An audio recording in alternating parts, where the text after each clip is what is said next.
All right, so Kristin, we have had the awesome opportunity to have this special interview episode. Another one. This is the first one we've done in like almost a year together. Last time was like the loneliest whale, but this time No, we got. actually, well, was it the loneliest whale? Yes, it was. Well, yeah, we've been getting these interviews like back and forth. It's saying Yeah. who one of us is available.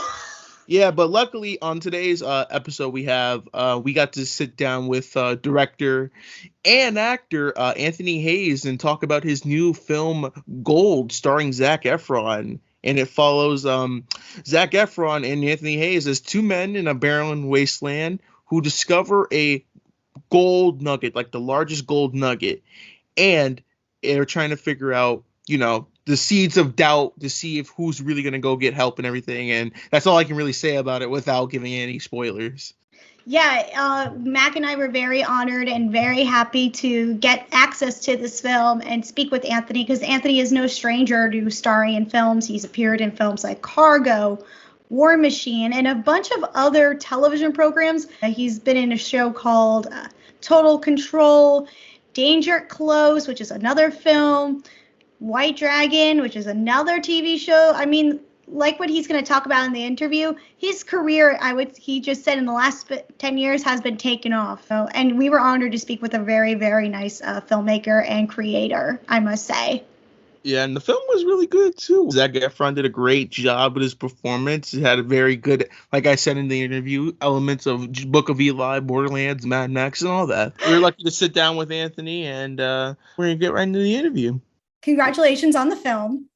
It's finally getting that wide release. How do you feel about audiences getting that access now to that film, like a much wider audience? Yeah, it's amazing. It's been pretty great to see it roll out from it premiered in Australia and then has gone out through various countries, and I've been watching it unfold, and now to come to the big crescendo in the US is excellent. It's so great. It's and we've had great responses all the way through, so we're really happy. Yeah, it's been amazing. I've seen all the reviews come in. I've seen a lot of people review it from like all over Instagram and Twitter. So it's been popping up all over social media. So that's the good thing. That is good. That's what we like to see. That's exactly what we like. Engagement. Yes. And knowing the fact that Zac Efron is in this thing, you must be so lucky to have teamed up with him for that, especially for this kind of film. I mean, how lucky are you? It's awesome. I mean, Zac was really fantastic, and it was great for us because Zac wanted to challenge himself and do something very different to what he'd done before, and take another leap as an actor. And that's particularly exciting for me, coming from an acting background, to get to work intimately with someone who really wants to do that and wants to challenge themselves. And it was a very tough shoot to do out in the desert for 20 days. It was supposed to be 20 days, but we got wiped out by sandstorms for 3 days. The ground temperature was 70 degrees Celsius. Oh my gosh. I don't know what the difference is for you guys, but it's huge. And so we couldn't shoot the dogs because they would have burnt their poor little feet. And so we did those in a studio later. So the whole thing was really hectic. Shot 9 hours drive away from a major city out in the middle of nowhere. And if it had have been anyone else with a bad attitude or any A-lister who was playing up, then the thing wouldn't have got done. But he was just so great. He just rolled around in that dirt and didn't complain once. And we couldn't have trailers anywhere near the set because we were shooting 360 degrees on a clay pan. And he was just out there amongst it. So, full kudos to him for putting his all into this film. He absolutely does. And you do as well. So it's amazing to see your work and him just team up side by side together. I love the camaraderie that you guys bring to the film and just the rivalry itself, for that goal. It really got to me. Yeah, that's great. Well, that's the other thing too, I guess, is that, not only just directing him, but acting with him too. So it forms a closer bond and a closer trust. And we're both out there on the screen together. So it's awesome to be able to explore it. And it's a very sparse film, and there's not any backstory deliberately in the film. It's open to interpretation. The characters don't even have names.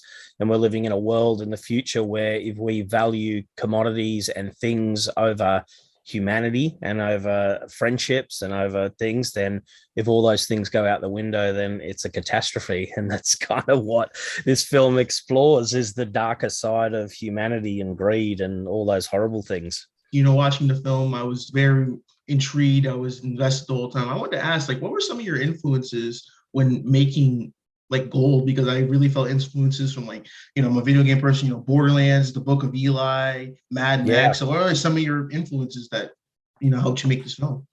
Yeah, one of them was The Treasure of the Sierra Madre, from years and years ago, which is a nice exploration of greed and gold and what it does to people, and a not so happy ending in that as well. And other influences were, there's a film that I did by David Michaud called The Rover, that Rob Pattinson was in, and did a great turn for him, which kind of launched, or was part of launching his kind of new career out of being a kind of Hollywood hunk and into a serious actor. So, Book of Eli, we actually had, images from that as well for our grade and some of the costume design. And, so there's a long history of films, post-apocalyptic films, and we wanted to create one that used the locations that we had and stripped everything away from it. So it was just core couple of people exploring the darker sides of humanity. So there was a bit of inspiration there. And then there's the thriller elements as well, obviously, because it's a, film like the one Mads Mikkelsen did recently with The Plane, is one man out in the snow together. So I think Liam Neeson's The Grey was another one that we looked at for dogs and things like that. So there were all bits and pieces that I cherry picked from all these great films to try and put this together. And this is not your first time directing. I know that I was doing some research, and you directed a film called, I think it was called Top 10 Empty? 10 Empty, thank you. Yeah, that was it, yeah. What was your difference? Because it was like 2008 when you directed that film. How do you feel about, why was now the perfect time to release the film? Because you took, some time to get it together, but why was now like the perfect time to say, I want to go back and direct again?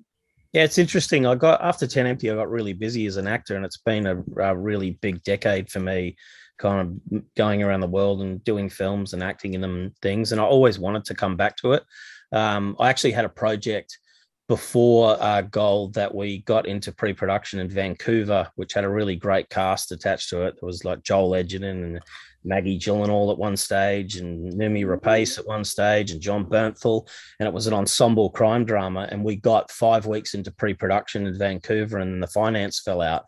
And this was a couple of years before Gold, so it was really heartbreaking to come back home and not actually see that film through. And so Gold was also a way, because the balancing act with casting that to meet the budget and so many components of the cast needed to be available at once, that wanted to, after getting burnt by that, I wanted to kind of come up with Polly, my writing partner, a film that only relies on one actor to get it done. Yes. You only need to lock in one and just go, let's just lock that person in and just go for it. But I've been writing for the last 5 years or so, and that one nearly got up, and then Gold just happened to get up sooner.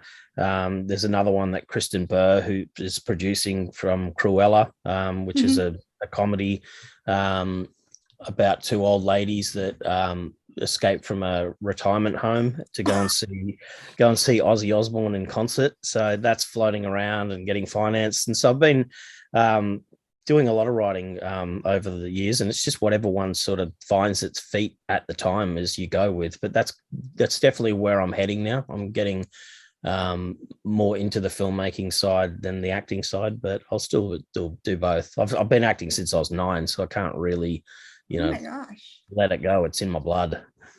No, it sounds like it. So another question I have is, what do you want audiences to take away from Gold, especially? Especially, I want them to see Zac's performance and celebrate that, because I'm really proud of his performance in this, and I think it's a great turn for him. I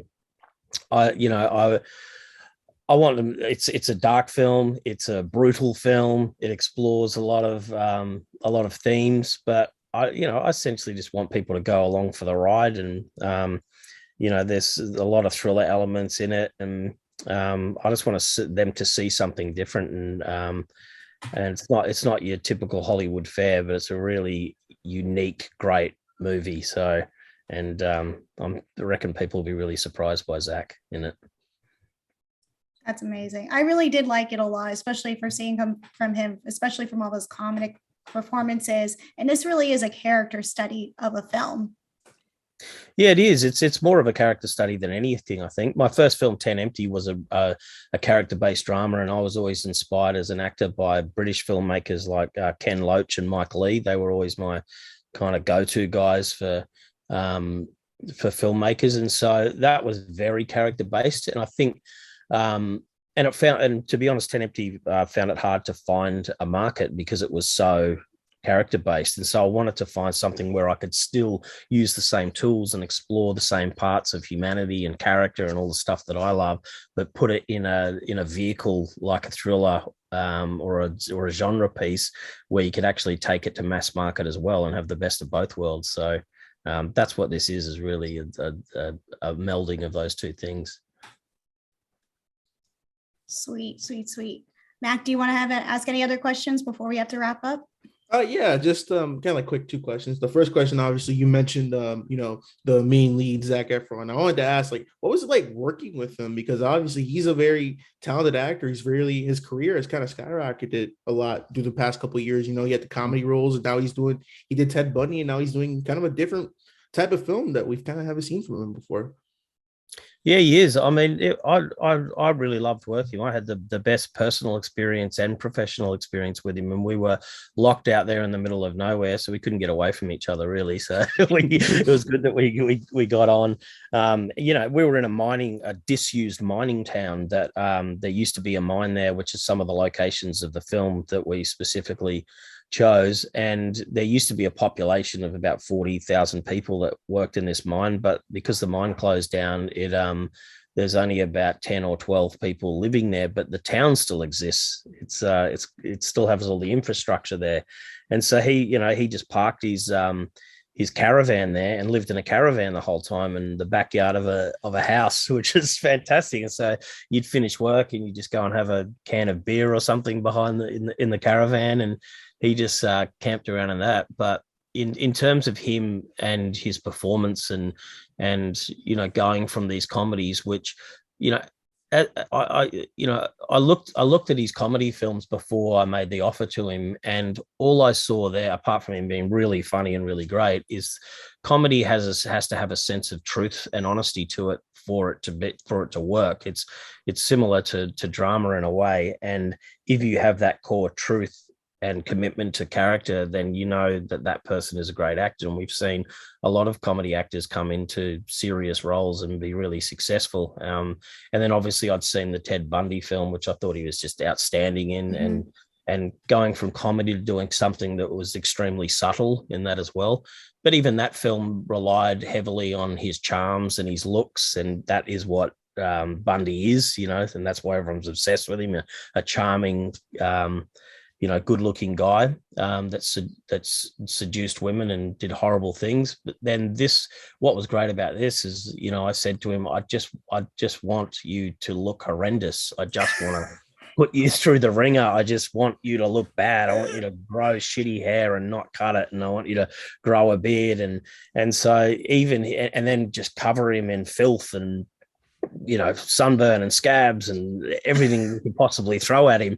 There were points there where we had many prosthetics, and it was so hot that it was irritating his skin, and then we couldn't shoot for a day with the prosthetics on. So, he was a real champ, and to see him commit to this role from the word go, from our first conversations, he was really excited about exploring something new, and he's definitely done it here. And I think he should be proud, and I think everyone will be excited by it. It's great.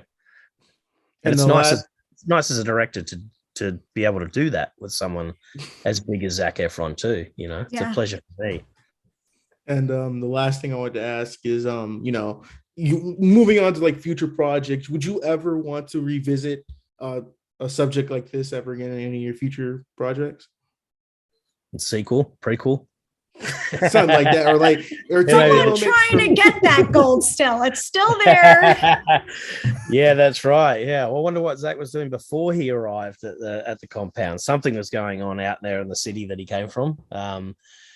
Yeah, I think the themes of humanity and where we're heading are always something that I'm thinking of. My next project that I'm working on is a writing. I've written the first installment, a sci-fi trilogy. And that has themes about humanity and where we're heading and global warming, and touches on the things that I touch on in Gold, but in a bigger budget way, in a more cinematic way. And and bizarrely, I'm never thought I'd say this, but I'm launching a crypto token along with that to finance the film. And so it's kind of revolutionizing the way we finance films and involving community in that. And so I'm actually launching that in about 10 days. Oh, wow. Yeah, so it's interesting to see how that'll go. And that's accompanied by a play to earn game where you earn our token with crypto that's based on the film, and all sorts of cool stuff. We're starting up as part of that, a short filmmakers streaming platform where the short filmmakers put all their short films on our platform and they earn a token for views. And we've got Oscar nominated shorts and Berlin Crystal Bear nominated shorts and Cannes Palme d'Or winners. And so we're launching that platform in about a week and a half, and we're excited about that too, because it's supporting emerging filmmakers and they get money for their streams. And hopefully I'll make relationships there too that we can build and make bigger projects for the platform. All right, folks, that was an awesome interview. It did cut short because Anthony did have other people to talk with. So I apologize for Mac and I just for going on and on and on with Anthony. And you could tell he had a good time talking to us. Yes, he did. Honestly, it was really awesome to get into his mindset. And he really had a lot of fun doing this film. He did. I liked the fact that he just let Zac Efron do his thing and just get down and dirty. Pretty much, yeah. Yeah, I really did have a lot of fun with this film, despite being a very dramatic, dark film. And I had fun with this interview. What did you think, Mac? It was very eye-opening with everything, and when watching the film and getting the insight of the director and the co-star of the film, it really made it give you a lot of hindsight and perspective on how he crafted this plot and what it was like to work with Zac Efron and everything. And I hope he does more of this, because I like this type of film. It was slow and details the very, like you said, the destruction of humans, their psychology and everything. Of course. So guys, do not forget, go check out Gold, available this Friday, and it's actually available right now in Australia. So if you were just hearing of this film now, I'm surprised. Go watch it. It's got Zac Efron in it. What else could you ask for? Huge shout out to Anthony for taking the time out of his busy schedule to speak with Mac and I. Go follow the film at Gold Movie 2022, and go check out the M&K Productions podcast on Instagram. Go follow Mac and I at KFilmingo on Twitter and Mac Movies on Twitter. And then, of course, follow our Instagram pages to stay up to date. And we will see you guys next time for another episode.